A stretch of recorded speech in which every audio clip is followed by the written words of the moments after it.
tiers livre, une série qui s'appelle 30 minutes, vous allez comprendre la règle très vite. On mettra le chrono sur 30, et moi, je lis, et ensuite, j'installe sur le disque dur, et j'envoie en ligne, sans montage. Tant pis s'il y a des petits plantages, mais il y a aussi des petites impros, des petites réflexions en cours de route. C'est une série, là c'est la 15e, dont il est important pour moi qu'elle soit une sorte de rythmique, de soubassement. Qu'est-ce que ça veut dire de faire de la littérature? En quoi même dire littérature, c'est notre place politique, notre geste politique. Pour ça, j'ai pris un livre de 1898, ultra connu, La guerre des mondes, H.G. Wells. Pour moi, c'est un souvenir. Je pense qu'en 6e, je connaissais déjà Le Grand Maune. J'étais déjà fou de Jules Verne. Ce que je sais, c'est qu'en classe de 5e, on avait à faire un exposé. Et moi, dans cet exposé, j'avais choisi de présenter La guerre des mondes. Et pour ça, d'en lire des extraits, non, on avait fait mieux.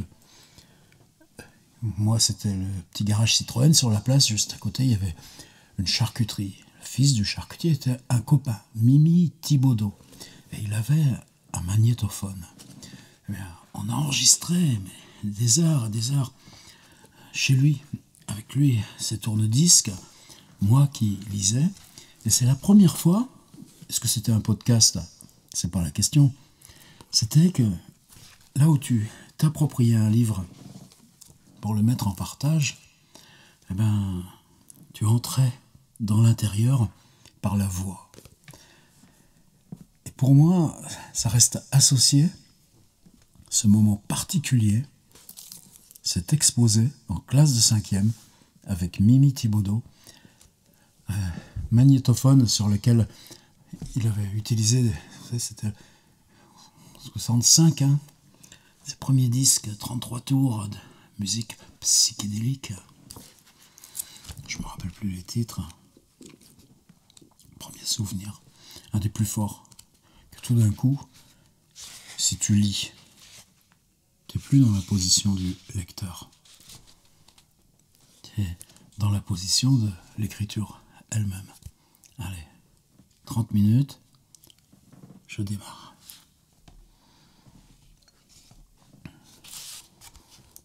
On va essayer que ce soit dépassé le premier chapitre, qui est juste du contexte. On va voir. 1. À la veille de la guerre. Personne n'aurait cru, dans les dernières années du XIXe siècle, que les choses humaines fussent observées de la façon la plus pénétrante et la plus attentive par des intelligences supérieures aux intelligences humaines, et cependant mortelles comme elles. Que, tandis que les hommes s'absorbaient dans leurs occupations, ils étaient examinés et étudiés d'aussi près peut-être qu'un savant peut étudier avec un microscope les créatures transitoires qui pullulent et se multiplient dans une goutte d'eau. Avec une suffisance infinie, les hommes allaient de ci de là par le monde, vaquant à leurs petites affaires dans la sereine sécurité de leur empire sur la matière. Il est possible que sous le microscope, les infusoires fassent de même. Personne ne donnait une pensée au monde plus ancien de l'espace comme source de danger pour l'existence terrestre, ni ne songeait seulement à eux pour écarter l'idée de vie à leur surface comme impossible ou improbable. Il est curieux de se rappeler maintenant les habitudes mentales de ces jours lointains. Tout au plus, les habitants de la Terre s'imaginaient-ils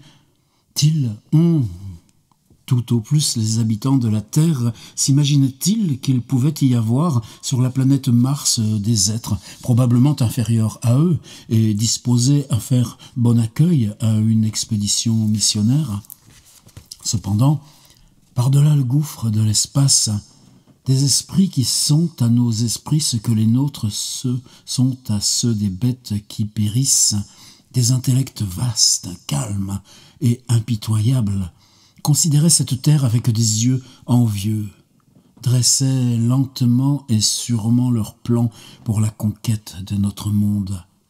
Et dans les premières années du XXe siècle vint la grande désillusion.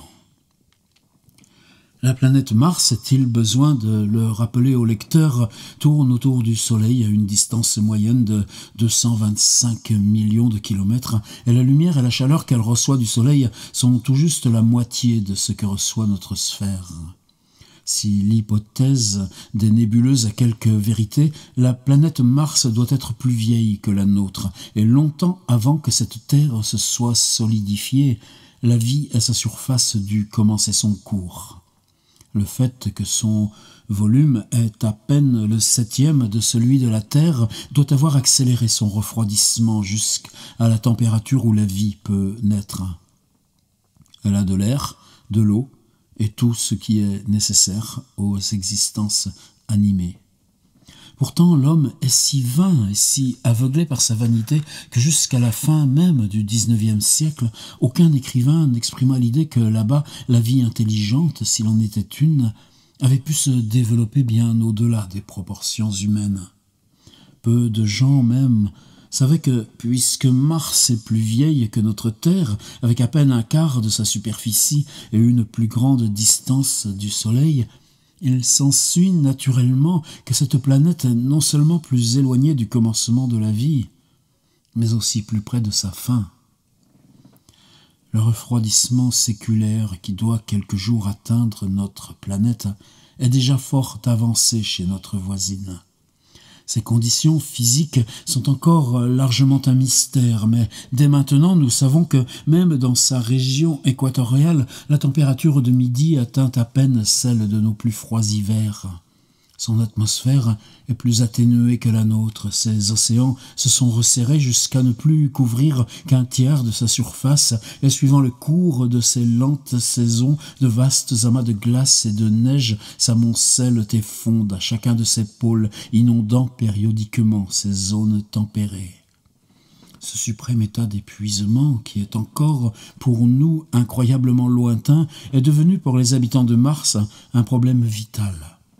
La pression immédiate de la nécessité a stimulé leurs intelligences, développé leurs facultés et endurci leur cœur. Regardant à travers l'espace au moyen d'instruments et avec des intelligences telles que nous pouvons à peine les rêver, ils voient à sa plus proche distance, à 55 millions de kilomètres d'eux vers le Soleil, un matinal astre d'espoir, notre propre planète, plus chaude, aux végétations vertes et aux eaux grises, avec une atmosphère nuageuse éloquente de fertilité, et à travers les déchirures de ces nuages, des aperçus de vastes contrées populeuses et de mers étroites sillonnées de navires.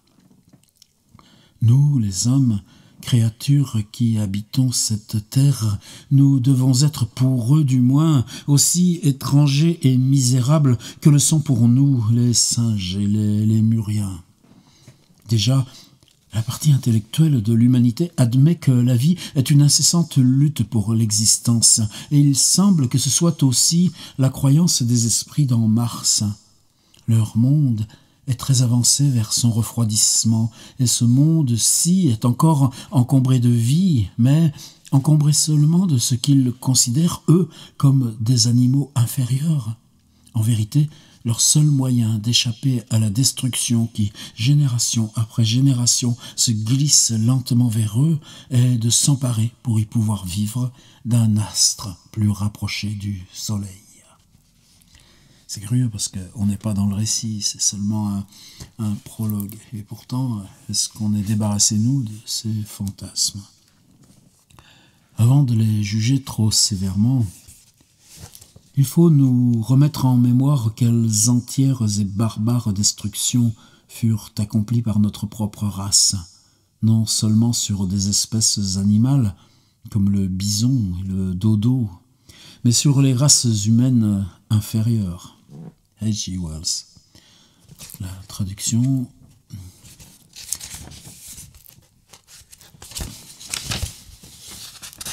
J'aurais dû le dire plus tôt, est de Henri D.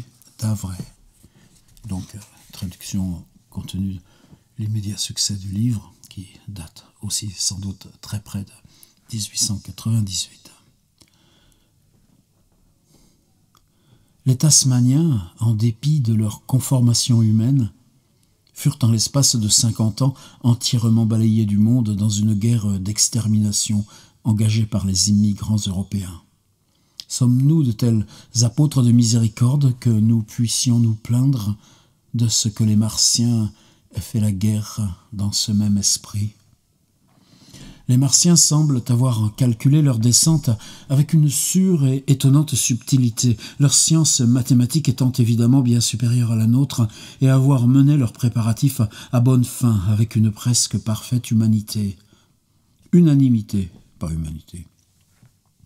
Si nos instruments l'avaient permis, on aurait pu, longtemps avant la fin du XIXe siècle, apercevoir des signes des prochaines perturbations. Des hommes comme Schiaparelli observèrent la planète rouge. Il est curieux, soit dit en passant, que pendant d'innombrables siècles, Mars ait été l'étoile de la guerre, mais ne surent pas interpréter les fluctuations apparentes des phénomènes qu'ils enregistraient si exactement. Pendant ce temps, les Martiens se préparaient.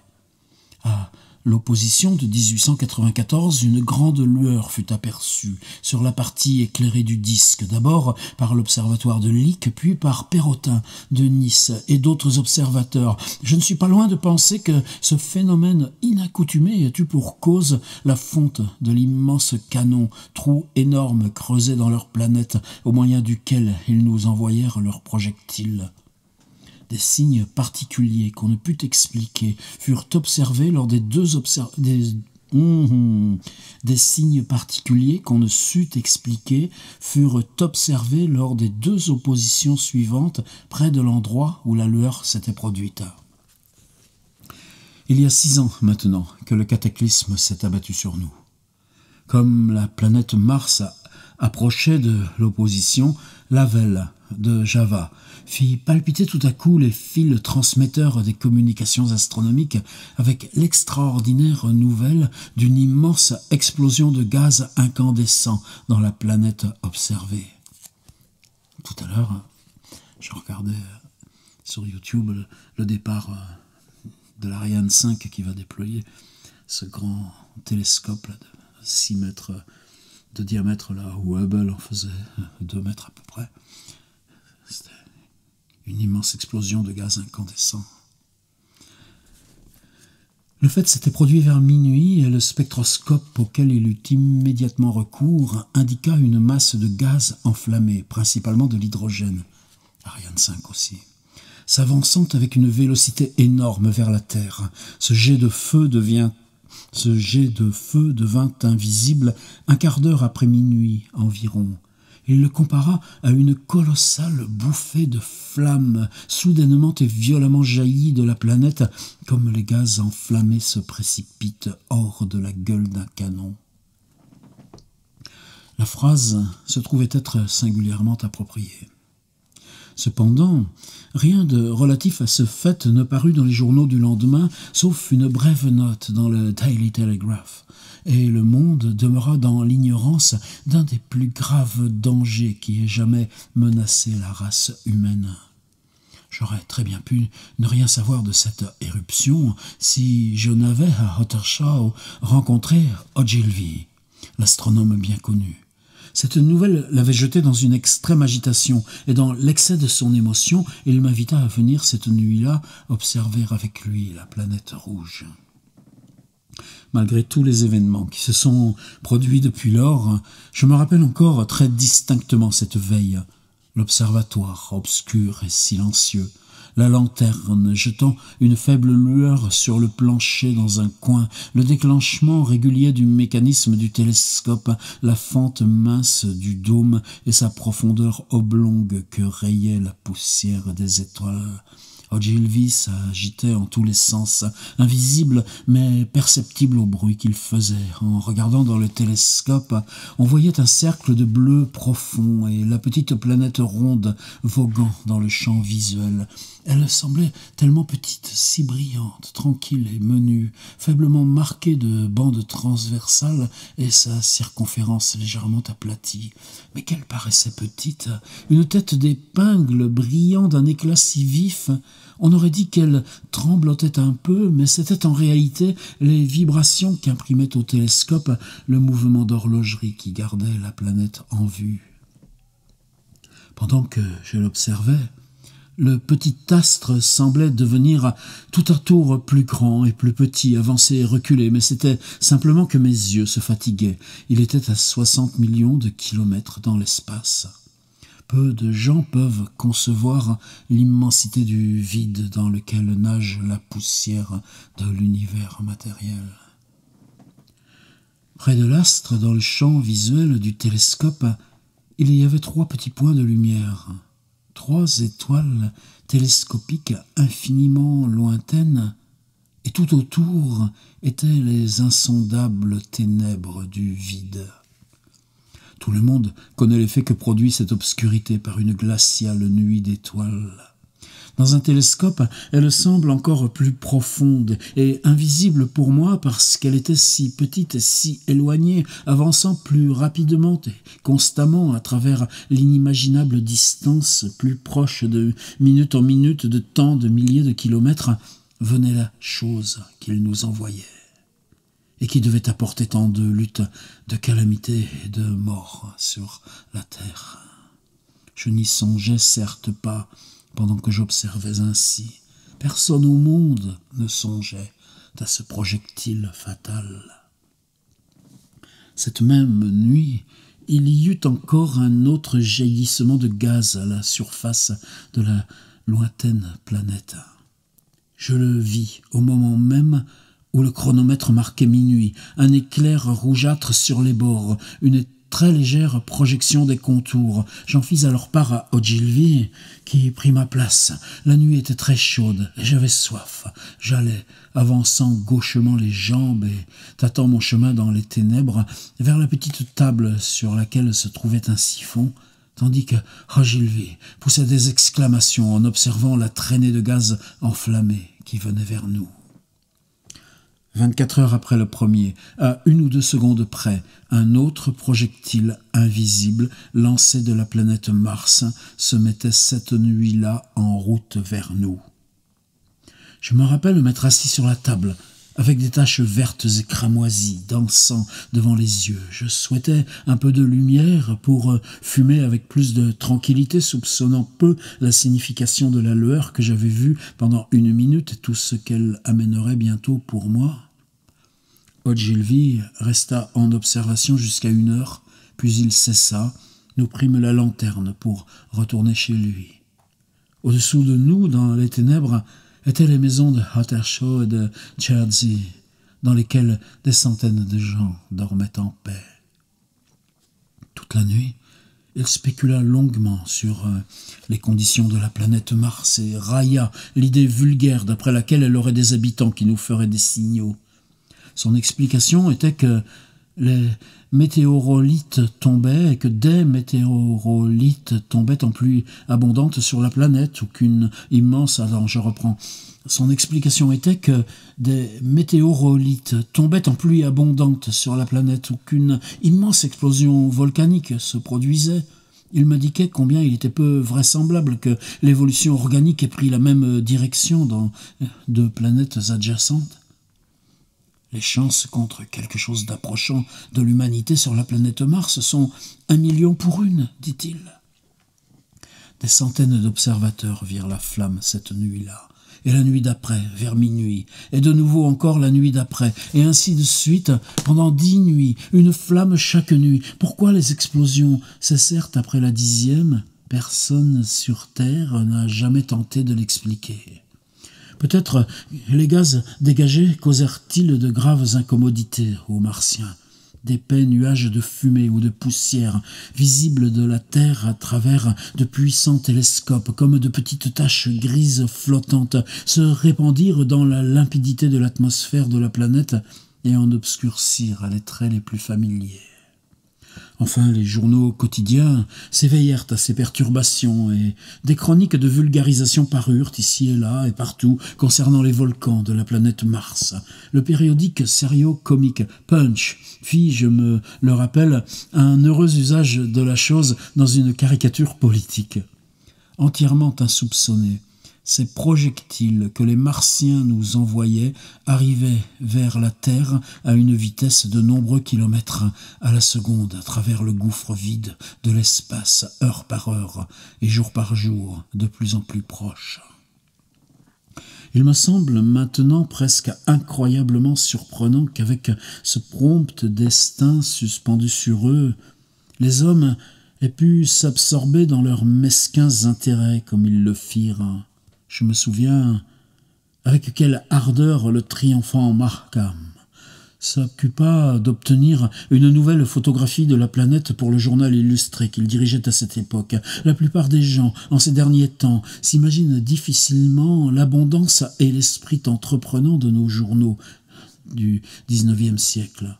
Pour ma part, j'étais fort préoccupé d'apprendre à monter à bicyclette et absorbé aussi par une série d'articles discutant les probables développements des idées morales à mesure que la civilisation progressera.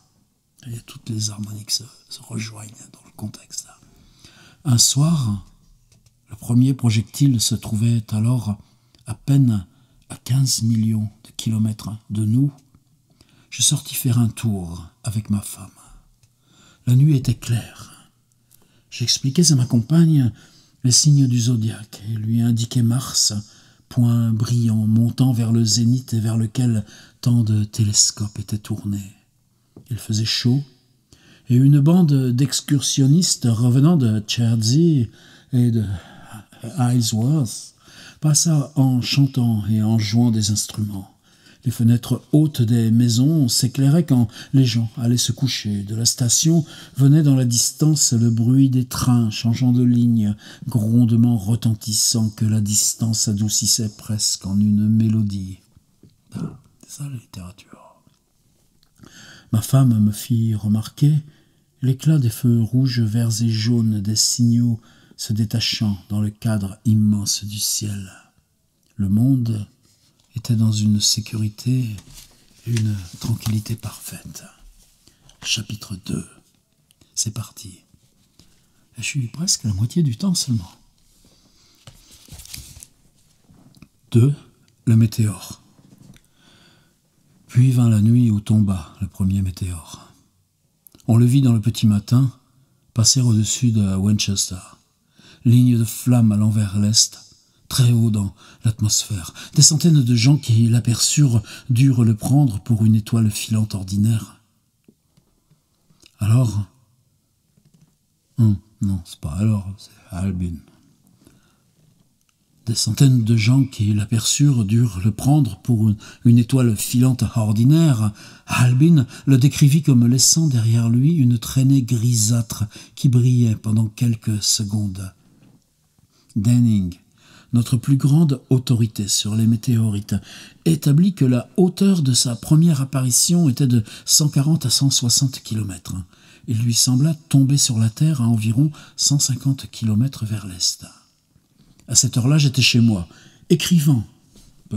Petite figure en abîme. Quand je vous dis que dans les grands livres, tous les détails se rejoignent pour fabriquer la tension vers le but. Non, au contraire, éloigner tous les éléments du but pour créer que lui tremble là, au centre. Et bien que mes fenêtres s'ouvrissent sur Ottershaw et que les jalousies aient été levées, car j'aimais à cette époque regarder le ciel nocturne, je ne vis rien du phénomène. Cependant, la plus étrange de toutes les choses qui, des espaces infinis, vinrent sur la terre, dut tomber pendant que j'étais assis là, visible, si seulement j'avais levé les yeux au moment où elle passait. Quelques-uns de ceux qui la virent dans son vol rapide rapportèrent qu'elle produisait une sorte de sifflement. Pour moi, je n'entendis rien. Un grand nombre de gens dans le Berkshire, le Surrey et le Middlesex durent apercevoir son passage et tout au plus pensèrent à quelques météores. Personne ne paraît s'être préoccupé de rechercher cette nuit-là la masse tombée. Mais le matin, de très bonne heure, le pauvre Ogilvy, qui avait vu le phénomène, persuadé qu'un météorolithe se trouvait quelque part sur la lande entre Horsell, Ottershaw et Woking, se mit en route avec l'idée de le trouver. Il le trouva, en effet, peu après l'aurore, et non loin des carrières de sable. Un trou énorme avait été creusé par l'impulsion du projectile, et le sable et le gravier avaient été violemment rejetés dans toutes les directions, sur les genêts et les bruyères, formant des monticules visibles à 2 kilomètres de là. Les bruyères étaient en feu du côté de l'est, et une mince fumée bleue montait dans l'aurore indécise. La chose elle-même gisait, presque entièrement enterrée dans le sable parmi les fragments épars des sapins que, dans sa chute, elle avait réduits en miettes. La partie découverte avait l'aspect d'un cylindre énorme, recouvert d'une croûte, et ses contours adoucis par une épaisse incrustation écailleuse de couleur foncée. Nous, on parle de bouclier thermique sur les modernes navettes spatiales. Son diamètre était de 25 à 30 mètres.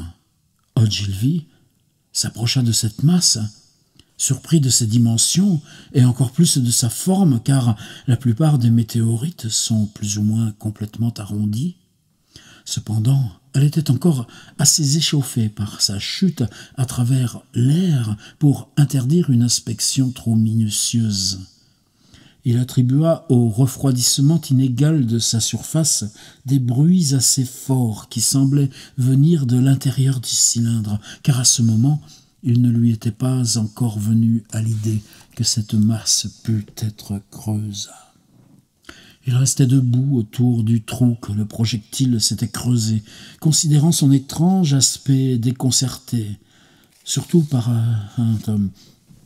Le problème toujours, c'est qu'il faut que tu refasse ton énergie. En lecture normale, là, tu fais une coupe, tu remets comme ça, et tu reprends dans la poussée. Il faut que Là, l'intérêt pour moi de ces lectures en direct, c'est que il faut apprendre à maîtriser ça aussi. Comment que cette masse peut être creuse. Fin de paragraphe.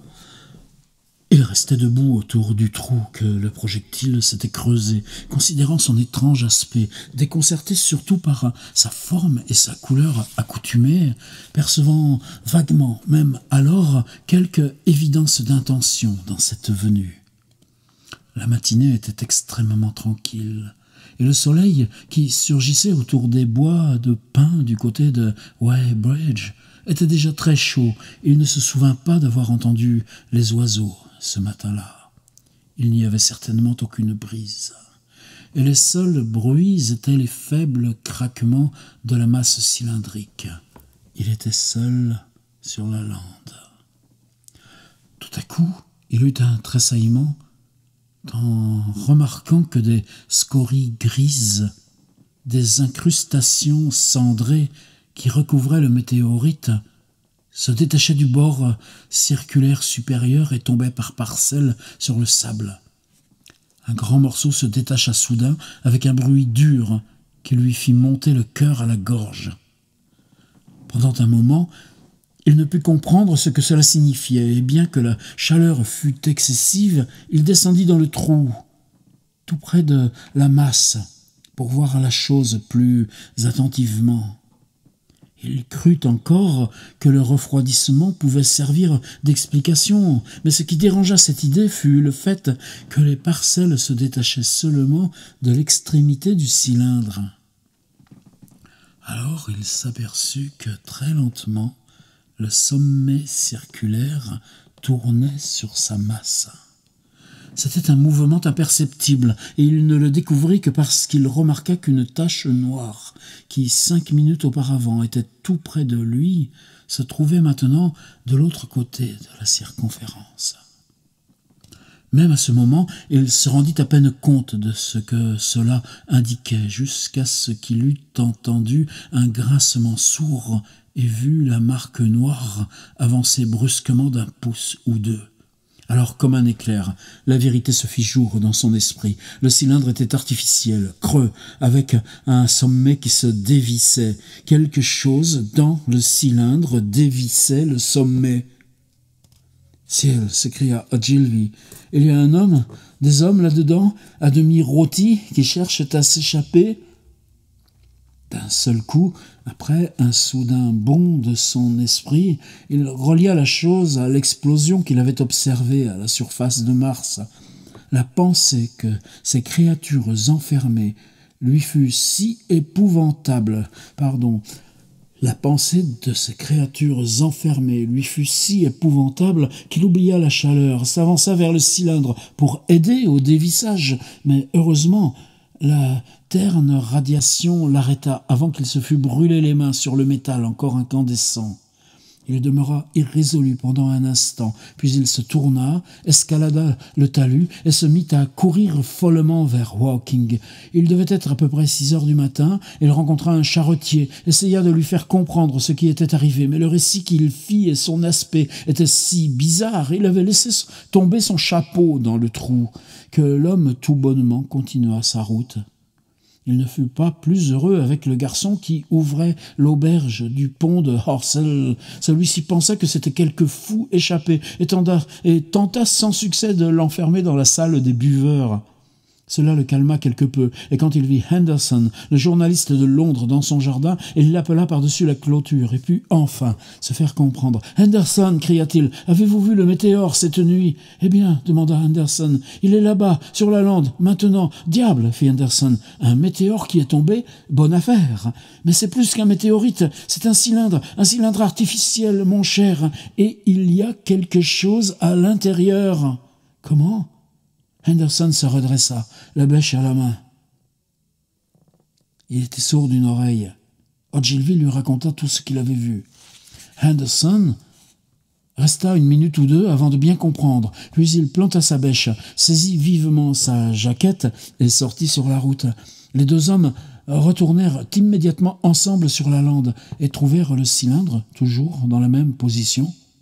Mais maintenant, les bruits intérieurs avaient cessé, et un mince cercle de métal brillant était visible entre le sommet et le corps du cylindre.